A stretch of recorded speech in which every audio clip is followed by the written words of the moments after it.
Afbakayle waa goobtii ugu horeysay goobihii badnaa ee dagaaladu ku dhaxmareen Ingiriis iyo Daraawiish. Bishii Juun 1901 ayaa dagaalkaasi dhacay waxa uuna ka dhacay meel balle ah oo hilaadii 45 mayl magaalada Laascaanood u jirta kana xigta dhinaca galbeed. Harada dagaalkaasi ka qarxay waxa waagii hore loo oran jiray Afbakayle. Hase ahaatee tan iyo maalintii dagaalkaasi dhacay iyo haddaba waxa loo yaqaanaa Haradhig. bishii Abriil sanadkii 1901 ayaa Ingiriisku col 3 madaxa soo saaray. Colkaas ciidankiisu waxa uu isugu jiray cadaan aan badnayn, Hindiga Banjabka la yiraahdo, Suudaaniyiin, Sawaaxili iyo Soomaali. Waxay ciidamada Ingiriiska maanduulo u ahaa dusha sarena ka xukumayay nin marka dambe Soomaalidu u bixin doonto Suweyn Cawar oo la yiraahdo gaashaanla dhexe Suweyn.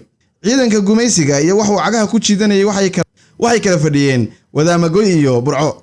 Ciidanka joogay Wadaamagoy waxay ahaayeen 50 ciidanka lugta ah iyo 20 rukuubley ah, 1200 oo ciidan lug ah oo fardoolo iyo rukuubley midna ahayn, 3 madaafiic oo xabadahoodu 7 rodol tahay.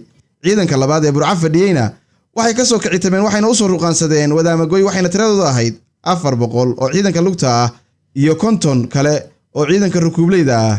Ciidanka Daraawiish gubnadoonka ay dagaalkaas ka qayb galay waxay dhamaayeen 12 oo fardooley ah iyo 1500 oo dabley ah.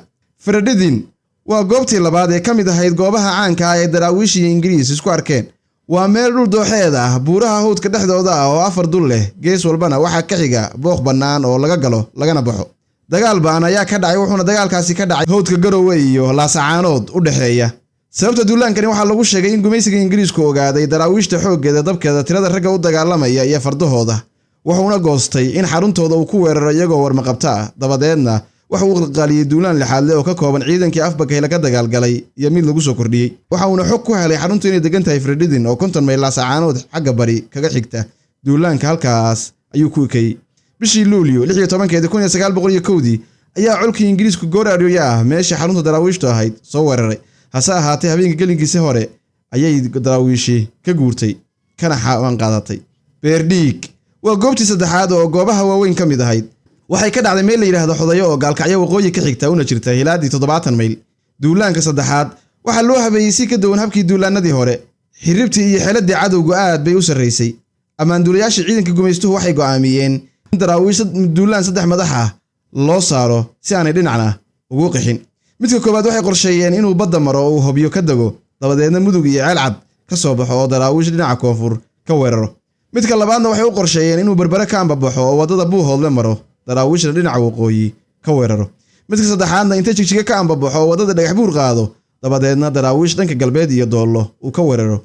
Cadowgu isagoo isu kalsoon ilaaladii garwadaha u ahaana hor socoto ayuu Kaliisha bartamaheedii hawd soo dhambalay oo toga Eerago xagga sare kaga soo dhacay. Isagoo raabe isu daba jooga ama u kala socda wuxuu saldhigiisii ka ootay meel la yiraahdo Sallax Eerago oo ceelka Roox waqooyi galbeed kaga aadan. Nin kasta ha gabado, nin kastaana ha goodiyay 6 bishii Oktoobar 1902 ayaa jilibka la isu dhigay balliga la baxay Xodayo iyadoo aamintu arooryo tahay. Wixii Faradhidin ka qabsaday wax 12 goor ka badan ayaa halkaa ku qabsaday. Raggii maalinka gabiyay ee aan meesha joogin jeclaan inay tagaan waxa kamid ahaa nin la yiraahdo Yuusuf Sharmaarka Cismaan oo kamid ah la taliyaashii boqor Cismaan. Waxa uu yiri ragga yimi risaalada la sido liminta rooraysa oo sabaradii ruux ka yimi saaka lagu reeyay. Aniga ragaagay raggii tagay ka liibaanay reerkoodii waxay dhaafsadeen raaxa aakhire. Hortii baan rabbigay tuugi jiray inuu rakeeyo ragcadahan tukada iyo sunnaha faralka raacaya. Arigana rikaab suul galiyo way ruuxayay Sayid Maxamed Runku fadhiyay rugihii loo jeeliyay reereeye ii qabay qalbiga raba Daraawiish. Agar weyne waxay ahayd goobta afraad ee goobaha waaweyn ee Daraawiish Ingiriis ay iska hor yimaadeen. Daraawiishtuna guusha ku raacday kuna libaysteen. Daratoole waa goobta shanaad ee ciidamada Ingiriiska iyo Daraawiish ku kulmeen. Daratoole waa balli kamid ah ballida Haraxagarey ee Danood ugu magac dheer tahay. Meesha ugu dambaysa aan ku soo gabagabeynayna waa Jidba Alle, waana goobta lixaad ee goobaha waaweyn ee kamid ahayd goobihii uu ka dhacay dagaaladii ay isaga hor yimaadeen Ingiriis iyo Daraawiish. Jidba Alle waxa uu ka dhacay dhuuda nugaaleed bartamaha ceel Laascaanood waqooyi ka xiga oo hilaadii 30 mayl u jira.